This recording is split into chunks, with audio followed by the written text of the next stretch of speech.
Bonjour être de lumière. Une nature près des castors aujourd'hui. Rien que pour vous, près des castors, des barrages. Les humains laissent les animaux tranquilles pour l'instant.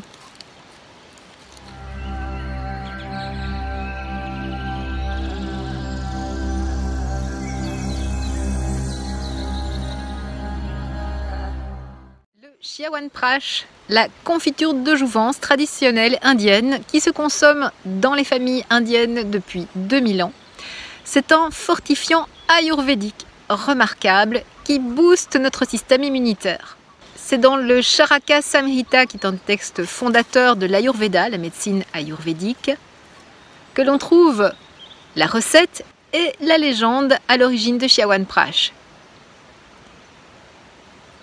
L'histoire commence avec un sage, un vieux sage nommé Chyawan, tombé amoureux au premier regard, et qui demande un coup de main aux jumeaux Ashvin, qui sont dieux de la médecine ayurvédique et également les médecins des dieux.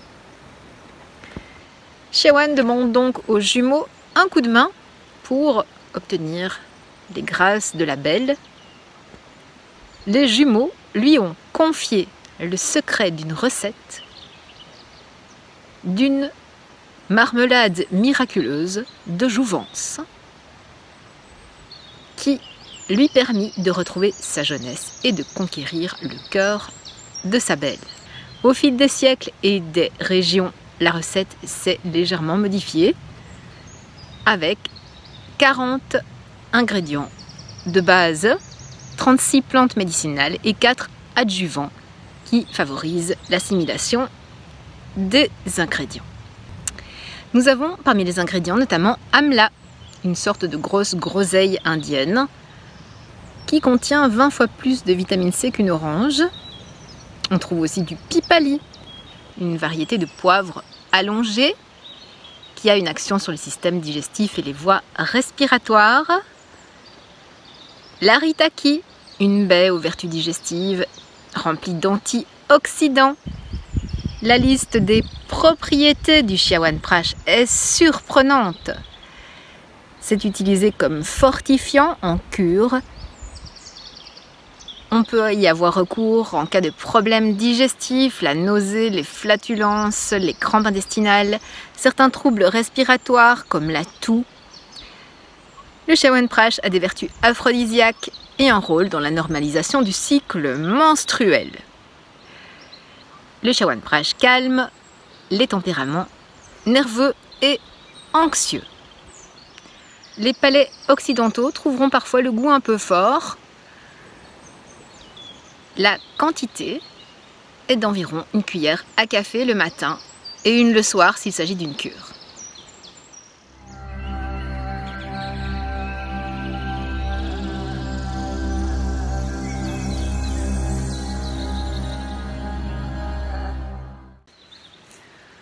Un mudra en cas de lassitude et de nervosité, Pran Mudra.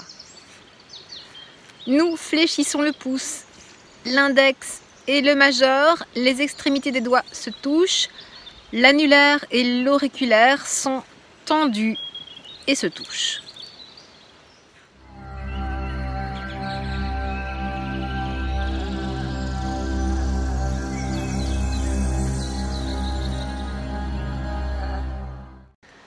Bhujang Asana, le cobra.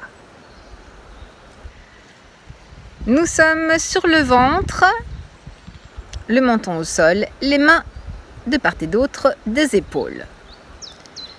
Inspire.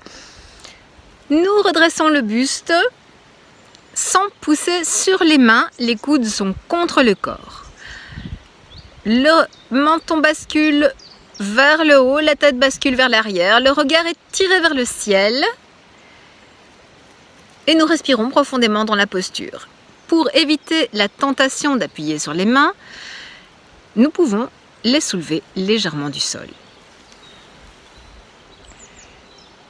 Cet incomparable asana rend la colonne vertébrale flexible, gage de santé, de vitalité, de jeunesse, La vie sédentaire rend notre épine dorsale rigide par l'absence de mouvement. Bujang Asana combat la constipation, les troubles utéro-ovariens et régularise le cycle menstruel. Paille sur la thyroïde, le tube digestif de manière générale. La posture assouplit la cage thoracique et renforce de manière durable les lombaires.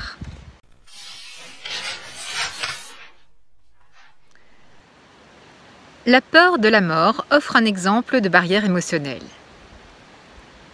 Pour les magiciens, notre rapport à la mort est dominé par la peur, bien que cette peur soit si profondément enracinée qu'on ne distingue pas immédiatement ses effets. Voici un exercice simple qui vous fera découvrir ces peurs vous-même. Choisissez une pièce tranquille où vous ne serez pas dérangé. Munissez-vous de quelques feuilles et d'un stylo et promettez-vous de ne pas lever le stylo pendant 5 minutes.